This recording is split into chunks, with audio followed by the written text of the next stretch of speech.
Hello everyone, steno with Arihant पर आपका स्वागत है। यह डिक्टेशन मेवाड़ सीरीज से होगी, जिसकी गति 85 शब्द प्रति मिनट रहती है। यदि आप इसका पीडीएफ प्राप्त करना चाहते हैं तो आप हमारे टेलीग्राम ग्रुप को ज्वाइन कर सकते हैं, जिसका लिंक डिस्क्रिप्शन में दिया गया है। यह डिक्टेशन एसएससी और अदर एग्जाम में आपके लिए हेल्पफुल रहेगी। चलिए तो डिक्टेशन प्रारंभ करते हैं। डिक्टेशन 5 सेकंड बाद। आज हम उन शहीद साथियों को श्रद्धांजलि अर्पित करने के लिए यहाँ पर एकत्रित हुए हैं, जिन्होंने अपने कर्तव्य का पालन करते हुए अपने प्राणों की आहुति दी। पुलिस भूमिका साहस, शौर्य, कर्तव्य की दृष्टि से उत्कृष्ट मानी जाती है, जो विषम परिस्थितियों के वातावरण में प्रेरणास्पद उद्देश्य की पूर्ति कर दायित्वों को पूरी सफलता से निभाते रहे हैं। आज जम्मू से लेकर लक्षद्वीप तक हमारे सिपाही बड़ी सफलता से राज्य का नाम रोशन कर रहे हैं। राज्य के भीतर और बाहर नक्सलवादियों, आतंकवादियों के अलावा सीमा विवादों और असामाजिक तत्वों की गतिविधियों पर अंकुश लगाने के अभियान में हमारे बहादुर जवान अहम भूमिका निभा रहे हैं। देश के अनेक भागों में कानून व्यवस्था सुधारने का श्रेय उनको ही जाता है। यह कीर्ति हमारे लिए महत्वपूर्ण उपलब्धि है, इस पर हमें गर्व है। पिछले वर्ष देश प्रदेश के खिलाफ चल रही गतिविधियों पर अंकुश लगाने के अभियान में पुलिस बल को अपने प्राणों की आहुति देनी पड़ी। इसलिए आज हम उनको याद करते हुए उनके परिवारों के प्रति हार्दिक संवेदना और सहानुभूति व्यक्त करते हैं। राज्यपाल महोदय ने इस समारोह को संबोधित करते हुए कहा था कि यहाँ आकर हमें भी उन अमर शहीदों के प्रति श्रद्धांजलि देने का मौका मिला है। इसलिए मैं अपना फर्ज समझकर यहाँ आया हूँ। ये दिन हमें इस बात की याद दिलाता है कि जो लोग अपने मुल्क की हिफाजत के बदले अपनी जिंदगी देते हैं, हमारा देश उन्हें कभी नहीं भूलता है। ऐसा महत्वपूर्ण दिन हमें उन पुलिस अफसरों और जवानों को याद करने तथा उनके प्रति श्रद्धांजलि पेश करने का अवसर देता है। हमें इस बात का भी एहसास कराता है कि जो लोग हमें छोड़कर चले गए हैं, उनके परिवार के प्रति हमारा क्या फर्ज है और हमने उनके कल्याण के लिए सही मायनों में अभी तक क्या कुछ किया है। पुलिस युद्ध और शांति दोनों ही हालातों में कर्तव्यों का पालन कर अपने देश की रक्षा करती है। देश में अमन चैन कायम रखना पुलिस की जिम्मेदारी बनती है। उसे हिंसा, दंगा फसाद और आतंकवादी गतिविधियों का सामना करना पड़ता है और कानून प्रिय नागरिकों की रक्षा भी करनी पड़ती है। देश के अंदर उन लोगों की कोशिशों को भी नाकाम करना पड़ता है जो छिपे तौर पर शांति और व्यवस्था को चोट पहुंचाते हैं। आज के वैज्ञानिक युग में लड़ाई के तरीके भी बदल गए हैं। इंसान की जगह वैज्ञानिक तरीकों का भी उपयोग किया जाने लगा है।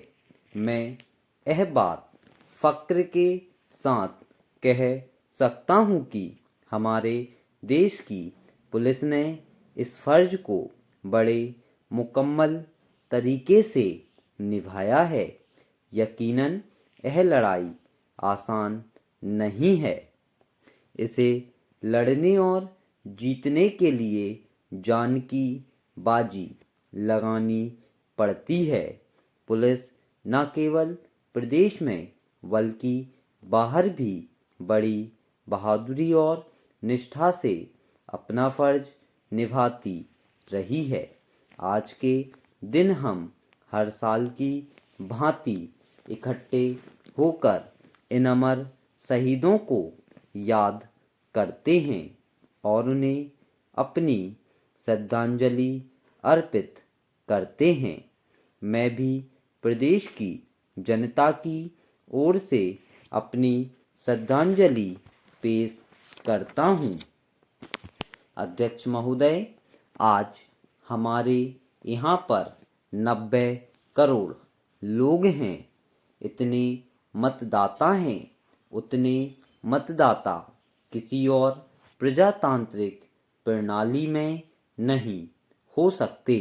छोटे देशों के लिए हर 2-3 साल में चुनाव होना कोई बड़ी बात नहीं है। हमें इस बारे में आज विचार करना चाहिए। मैं इस संबंध में एक बात और कहना चाहता हूँ कि 50 साल की संसदीय प्रणाली के बारे में हम कितने सफल हुए हैं, कितने नहीं हुए। अब इस बात का मूल्यांकन किया जाना आवश्यक हो गया है। मेरा निश्चित मत है कि यदि सत्ता का विकेंद्रीकरण उचित तरीके से हो जाए और संसाधनों का दोहन सही ढंग से होने लग जाए और उससे होने वाली आमदनी का आवंटन सही ढंग से होने लग जाता तो विकेंद्रीकरण करने की आवश्यकता प्रतीत नहीं होती।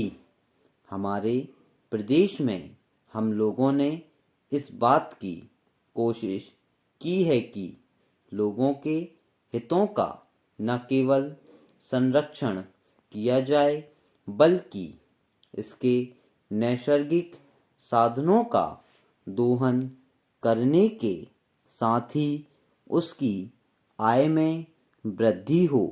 मध्य प्रदेश के संबंध में यह विडंबना ही है कि हमारे देश के जितने प्रांत खनिज संसाधनों से संपन्न हैं, वही आज गरीब हैं। और इस बात को मुझे यहाँ कहने में कोई ऐतराज नहीं हो रहा है कि आज की जो व्यवस्था है, यह व्यवस्था ठीक नहीं है। उसमें केंद्र सरकार ने इस व्यवस्था के अंतर्गत ऐसे प्रांतों का शोषण किया है जो खनिज संसाधनों से संपन्न हैं।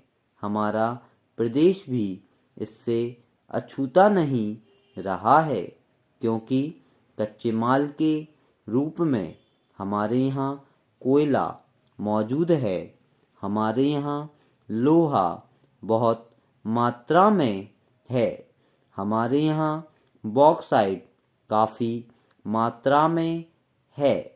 हमारे यहाँ कॉपर भी है और भी कई प्रकार के खनिज संसाधन मौजूद हैं। यह हमारे लिए बहुत खुशी की बात हो सकती है, लेकिन दुख की बात यह है कि इन खनिजों की रॉयल्टी अरबों रुपए आती है, लेकिन रॉयल्टी कौन तय कर रहा है? हम नहीं, केंद्र सरकार तय कर रही है।